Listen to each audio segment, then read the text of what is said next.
Hi, this is Jonah Nelson with Family Tree Nursery, and today I'm going to be talking about how to plant a tree properly. Now, I know planting a tree can seem somewhat intimidating if you've never done it before. Hopefully today I can demystify planting a tree and how it can be very simple. Now, the first thing is, what tree are you going to select? And that's one of the most critical and most important parts of deciding how a tree is going to do in your yard and how well it will grow. So the things you need to consider when deciding a tree or a shrub in your landscape is how much sunlight do you get, what kind of soils you have, and how often you're going to be able to get water to it. If it's far back on a piece of property, you're not going to be able to water it as often, then you need to keep that in mind when you're considering what type of tree to plant. Today we're planting a Bloodgood Japanese Maple at one of our clients' homes, and this tree is a great tree that will actually provide some shade, but really a lot of ornamental value with this burgundy colored foliage. It is a tree that is considered an understory tree or an ornamental tree that grows about 20 foot tall and 20 foot wide as a canopy as it continues to mature and age. Now, the things that you're going to need in order to accomplish planting this Bloodgood Japanese Maple: number one, you'll need your shovel. Number two, you're going to need your mulch. At the very end, you're going to need compost to amend the soil. We recommend two products: the root stimulator, that will be the fertilizer, and then the mic, which is a beneficial mycorrhizae that adheres to the root system and then will help the root tree absorb nutrients and water much more efficiently. The final step of the project is going to be staking the tree. So I've got my T-posts and my wire that will stake this tree. Now, do all trees need staked? No. And in this environment, this tree may or may not need staked, but the client wants a tree staked to ensure that this tree isn't going to be leaning or tilting in a windstorm. When we stake trees, we only recommend staking them for 1 year. After that 1 year, they really need to be relieved of their stake so that the tree can develop a root system that can withstand any of the elements like wind. And in this situation, we've got a privacy fence and some other large trees in the neighborhood. So I'm not too worried about it leaning, but just for the insurance, we will stake this tree to make sure that it won't move on us. The type of tree we're planting, a Bloodgood Japanese Maple. This is grown in a field, and then it's dug out of the field when the tree is dormant with no leaves on it, sometime normally in our winter times, and then they're shipped here and they leaf out. When we have that happen, it's actually lost some of its root system from the field, and so now they package it with a ball and a burlap bag around the base of it with a wire cage and then twine around the base of it to hold the root ball together.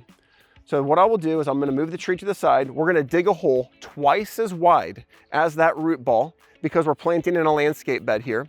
If we are planting into a turf area, I would remove about 4 times the amount of the root ball, just the sod, but still dig the hole twice as wide as the root ball so that you'll have a really nice area for mulching. Because we're in a bed, we've got plenty of room here. I'm going to put the removed soil just on the ground around it, and I will use the hole as the mixing bowl to amend my compost in my native soil that's here. So what I'll do is I'll move the tree over, I'll measure to make sure that we've got that 2 times the width, then digging the hole. The depth of the hole is actually very shallow on this tree specifically. That root ball is only about 10 inches tall, so we're only digging that tree about a foot deep, and then we're going to amend it with 2 inches and get that tree either level or slightly 1 to 2 inches above grade to ensure that we find the root flare of this tree when we're planting. Now, the only way to do it is to get to it, so let's go.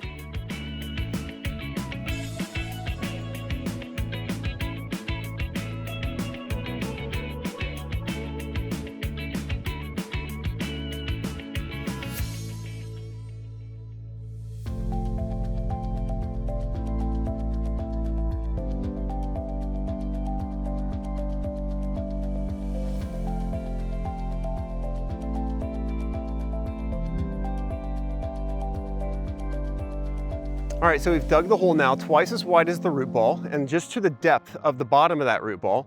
What you can do now to measure to make sure that your hole is the right depth before you set the tree into it. So you can take your shovel and you can put it at the base of the tree here at the root ball and mark it with the top of your thumb. And this is how deep our hole needs to be. And we are slightly too deep at this point. So when I go to amend the soil with the compost, I'm gonna put some extra backfill in it with the compost in order to ensure that we get the tree at the proper height. Once we set the tree down and in the hole, we'll begin to backfill it. And before we cut the twine off, we'll measure that again to make sure that we've got the tree at the proper depth. All right, so right now we're gonna mix in the compost. This is a premium compost that is blended. It's got feather meal, alfalfa meal, and composted cattle manure, this is a really great compost to mix into the hole so that you can ensure that the tree has good nutrition as it gets rooted and established. So we're gonna use this entire bag by dumping it into the hole. We're gonna use that hole, like I said, as the mixing bowl. Get that out of the way. We'll put some of the backfill into it. We're just gonna use this to kind of turn it and mix it so that we get our soil good and amended prior to putting the tree in there. When you dig that hole twice as wide, you're ensuring that the soil is loose so that this young tree can take its roots and push into that loose soil. We use this nice and loose soil, turn it over. We're wanting to have about a 50% compost to 50% native soil mixture to make sure that that is good and amended. Now I've got that good and amended, I'll remove some of that loose fill. Really nice soil that we're working with here too. We don't always get good soil, but you get what you've got. Kind of got to play with what you've got, what you work with there. This compost is so nice and loosening the soil up. You've got clay soils, very important to add that compost into the soil, into the hole. All right, now we've got the soil removed, excavated, amended, and put back in. We'll check the depth again once we get the tree in, and then we'll add any more soil back around it to tighten it all up.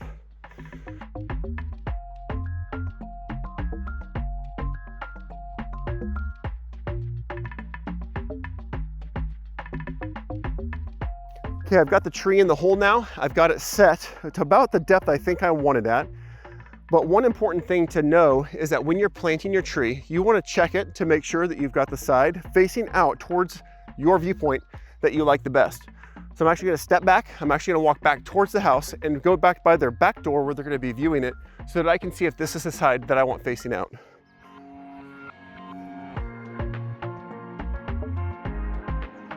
All right, from the viewpoint, this tree is facing out in this direction. I'm going to slightly turn it so that that broader side of the tree faces it so they get the best view of their tree when it's planted in the ground, because it's going to live here for a very long time. So slight little turn just to adjust it so that the viewpoint is perfect for the customer. Now I'm going to cut the twine off the tree, peel the burlap back, and then find the root flare. Finding the root flare is really important. We do not want to bury the trunk tissue of the tree. The trunk is meant to be above ground, the roots are meant to be below ground.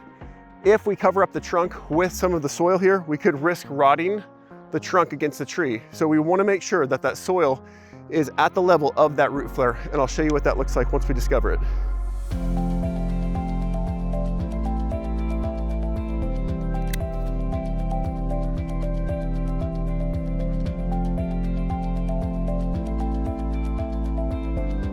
So now we've got the tree nestled down into the hole, the burlap is pulled back, and that burlap is actually going to stay in the hole because it is going to biodegrade over the course of a year or two.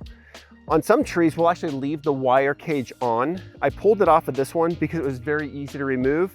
Some instances, they are too large to be able to remove, and they've done some studies that have shown that they don't have to be removed. I like to when it's feasible and when it's appropriate. So I've removed that wire cage because this root ball was very well intact. And now what I'm going to look for is the root flare. When you look for the root flare, you are going to disturb some of the top soil here. And what you need to do is excavate it either with your hands lightly, with a shovel, or with a knife. I can actually begin to see the beginnings of that graft union and the beginning of the root flare already, which means I don't have to remove a whole lot of soil here, but I'm going to be doing this to make sure, there it is, that I find this root flare and make sure that that is at ground level or slightly above by 1 inch or 2. So what we're looking for with the root flare is where it tapers down and not where it just is like a light pole coming out of the ground. So it looks like by me excavating there, I removed about 2.5 inches of soil from the graft union down to where the root flare begins, and that's the part we want at grade. We're going to, as we plant this tree, make sure that we've got it at the right depth. I may need to pull it up a little bit, tuck some soil in around it, and then kind of mound the soil down and away from that root flare, not up against the root flare, so that it's above the ground. So now I'm going to start with the backfilling process. And something to keep in mind when we are backfilling a tree is we are not going to stomp and pound all the soil in around it. We are going to tuck it in firmly, but we're not going to pound all the soil in and compact that soil. We already made it nice and loose. So we want to make sure that we use that same method of getting it tucked back in so that the tree can root out through that loose soil appropriately. The products that we're going to add at this time is going to be the mike. It's the beneficial fungus that you inoculate the root system with. It then colonizes on the roots, and what it does is it helps the plant absorb water and nutrients faster and more efficiently than it would on its own. Mycorrhizae is naturally occurring in the forests, but it is normally not in our neighborhoods because they've scraped off all of the topsoil that was once full of life to build homes, to create turf. And so now we're going to reintroduce that so that this tree can thrive in its new home. This is the product we're talking about using. It's called mike, and this is going to be about 2 cups for a tree this size. And it's not a perfect measurement, but I'm going to sprinkle that into the hole. This is a 16 cup container, so I'll add a little bit more for good measure. And then we want to make sure that this comes in contact with that root system so that it can then help the tree by colonizing itself onto the tree here. Got that nice and on there now. And now I'll go in and backfill the hole to make sure that this tree is planted properly.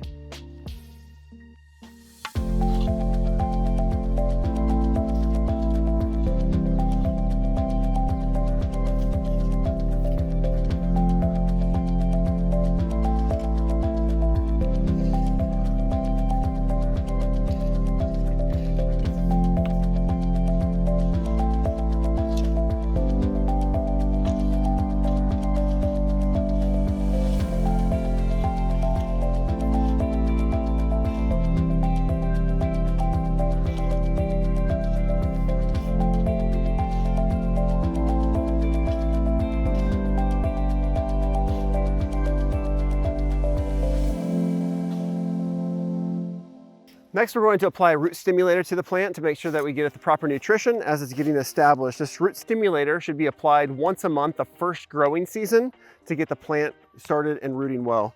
This is 3.5 tablespoons and a gallon of water. So I've got that going in the bucket here. And then we're gonna have the tree, once we finish this, on a slow trickle around the base of that for just about 30 minutes on a tree this size, up to an hour. We'll just slowly let this mixed fertilizer percolate the soil. And what I've done when planting the tree is I've used the soil that was removed from the hole to create a reservoir around it so that the tree can then hold water and catch it, but it's not piled up against it. It's like we're making a little bit of a tree ring to keep any moisture that's coming to the tree and around it right there in that reservoir. So we'll let that soak in, and then we will go through, we will mulch it, and we'll stake it. So we will do that right now. Next, we're going to go ahead and stake the tree. We've got a post pounder. I'll pound a post on each side of this, and then using a wire with straps around the trunk. These straps are critical. You do not want to use wire around the trunk of the tree, or you could cut off the vascular system of the tree. So this larger, wider band will actually be very soft against the trunk of the tree and will keep the wire from cutting into it. The wire will be attached to the eyelets here. We'll make sure that it's good and staked. And like we said, it can only stay on the tree for about a year.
Lastly, we'll be mulching the tree.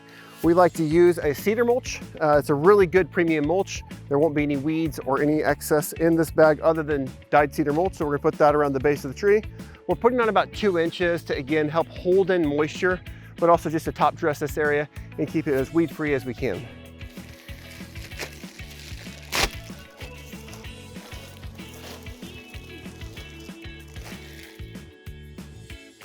One thing we want to make sure that we are doing when we're mulching is that we are not mulching up against the trunk of the tree, allowing that root flare to be exposed and for the tree to be able to breathe.